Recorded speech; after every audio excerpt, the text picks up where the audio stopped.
لما طلعت الفراخ دي من الفريزر اتصدمت بقى صدمه مش عايزه اقول لكم.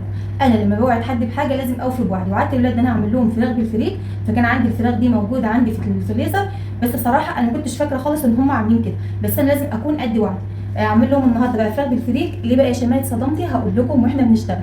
المهم كان عندي بقى فرختين شامورت زي ما انتم شايفين كده، تبلتهم بقى لهم ساعه كده متبلين. جبت كده بصلايه وسط وبشرتها، حطيت عليها ملح وبابريكا وفلفل اسود، ومسكت بقى ايه الفرختين البلدي دول، دعكتهم دعكه كده محترمه بيهم من جوه ومن بره ومن فوق الجلد وتحت الجلد، خليتهم زي الفل وسبتهم كده ساعه لحد ما نحط بقى الفراخ بتتبيلتهم الحلوه دي كده على جنب. ويلا بينا على طول على البوتاجاز عشان نعمل الخلطه بتاعه الفريك. طاسه على البوتاجاز، معلقه سمنه، معلقتين زيت، وهننزل ببصلايه متقطعه صغير زي ما انتم شايفين كده.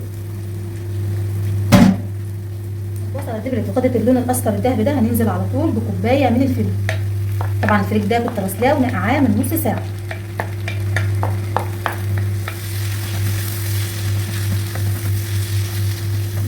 هي ملح، هي عباره عن ملح، معلقه ملح صغيره ومعلقه من القرفه الناعمه صغيره، وبقيه البهارات دي نص معلقه صغيره اللي هي ايه، نص معلقه بابريكا وجنزبيل بودر وفلفل اسمر، وكمان اللي هو السبع بهارات. هننزل بقى بيهم كده.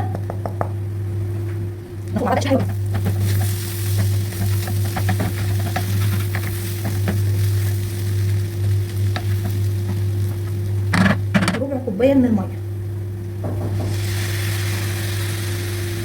لحد ما تشرب شويه الميه اللي انا ضفتهم، وبعدين هسيبها بقى تبرد براحتها، وبعدين نحشي بيها ايه الفراخ على طول. هنا يا بنات بعد ما الفراخ برد اهو، انا حشيت الفرخه دي، حشيتها اهو. الصدمه بقى اللي انا اتصدمتها، الفراخ دي المفروض يعني هي تتحشى بقى فريك، المفروض تكون الجلده دي كامله كده من عند الرقبه وايه، وابدا ان انا اوريها كده من بين اللي وراك ومن جوه وبره وكله. ولكن بقى ايه زي ما انتم شايفين بقى ايه حالتها صعبه، بس انا ايه اتصرفت يعني. المهم بقى هنحشيها من جوه كده، كمان هحشيها من بين الورك والصدر برده من هنا كده. وطبعا تعملي حسابك وانت بتحشي إيه فراخ، ايا كان فراخ بط حمام اي حاجه بتحشيها، ما تكونش ايه يعني ما تحطيش الحشوه كامله، يعني تحشي مثلا كده 3/4 وتسيب ربع، عشان طبعا الرز الفريك والحاجات دي كلها بتزيد. فانا بقى هحشيها زي ما انتم شايفين كده.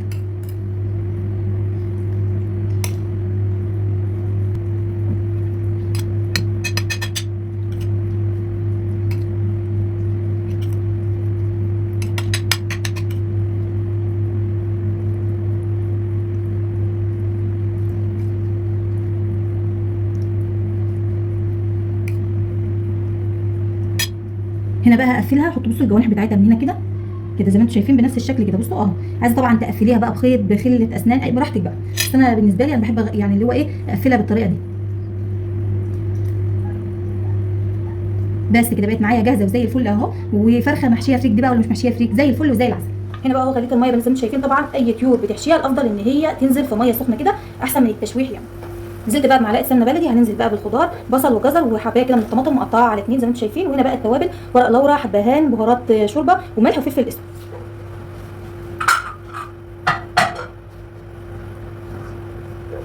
وبعدين يلا بقى بينا نقول بسم الله وننزل بقى بالايه بالفراخ.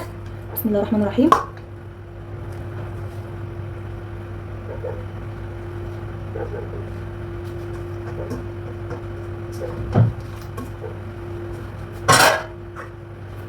وهطبق بقى عليها زي ما انتم شايفين كده اهو يا بنات. هسيبها بتاع 10 دقايق كده تغلي على نار عاليه، وبعدين اهدي عليها النار كده تقعد بتاع نص ساعه وهتبقى معايا زي الفل.